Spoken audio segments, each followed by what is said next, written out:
20 years ago, nations of the world met at Rio. It was for the first time that so many nations gathered.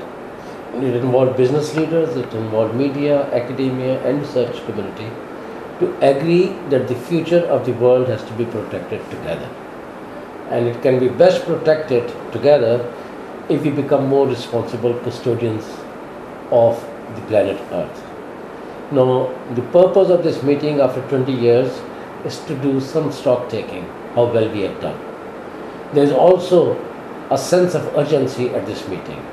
It is not only a stock taking of what we have done, but also how to move forward from here on. And the urgency is in the context of, number one, climate change, because 20 years ago we did not know that it will accelerate with this speed and it will cause this much of devastation all over the world. Second, increasing poverty in just about all parts of the world, particularly developing countries. And more poverty means more vulnerability. And that means for sustainable development, it is important for us to think how best to adjust our lifestyles and how best to cope with a development model which increases the number of people below the poverty line. So in terms of global agenda, this is an extremely important conference which will decide which way the humanity is going to move from here on.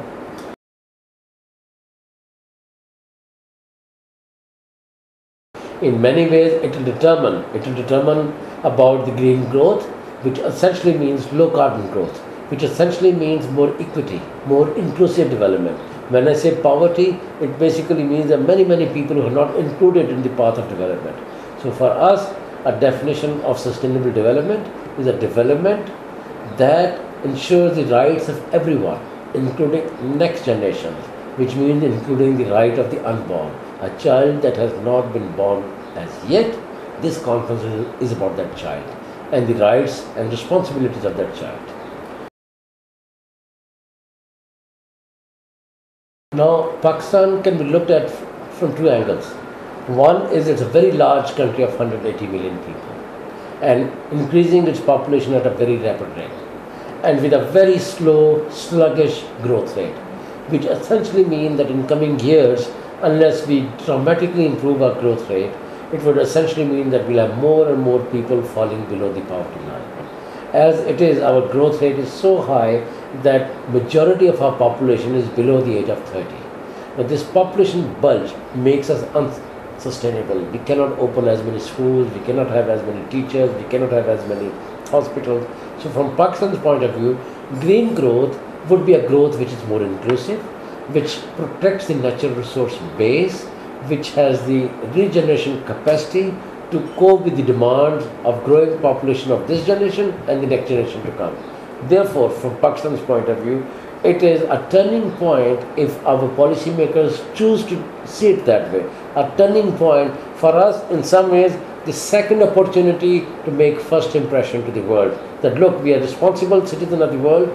We cannot change the world, but we can change the governance and economic policy making in this country to ensure that more and more people are included in the path of development and lifestyles are such that do not ape or copy the Western irresponsible consumption patterns. And therefore, as responsible custodians or citizens of the world, now Pakistan is going to this global fora to highlight that look, we are a very vulnerable country. We had very huge, big floods, and we have very large segment of population which is very exposed, very fragile and very poor to deal with all those things. Therefore, it is a function of international resource transfer, it's a function of technology transfer, and it's a function of transparent and responsible government that's efficient to use our resources optimally to help the poor to cope with the climate and green growth challenges. Well, international conferences are about declarations and the directions for policymakers. They do not, in fact, deliver something. Delivering is on the ground, and that is always done by national governments, sub-national governments. In Pakistan's context, this would also mean district and sub-district level.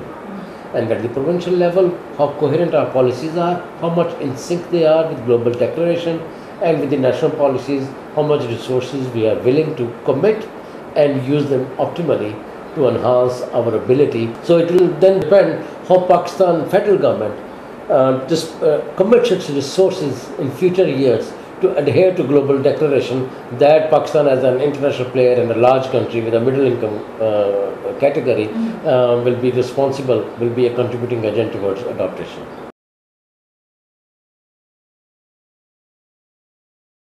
Lead Pakistan is a very important organization in this process. We have been working very closely with the Ministry of Climate Change to develop our national positions, to develop our national strategy, and to plan our side events and the participation and composition of our delegation there. We have reached out to several members who will be members of our delegation in order to strengthen their interest in these issues, inform them with the research that LEAD has done previously, and LEAD, because it's also managing CDKN, has also tried to put members of Pakistani delegation with their counterparts from other countries.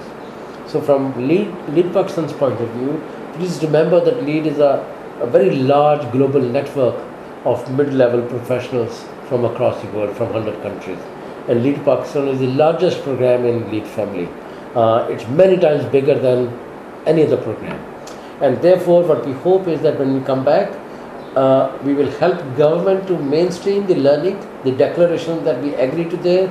We'll try to engage the provincial and national government and the Ministry of Environment and the Planning Commission to incorporate those things on policies and budgets and action plans.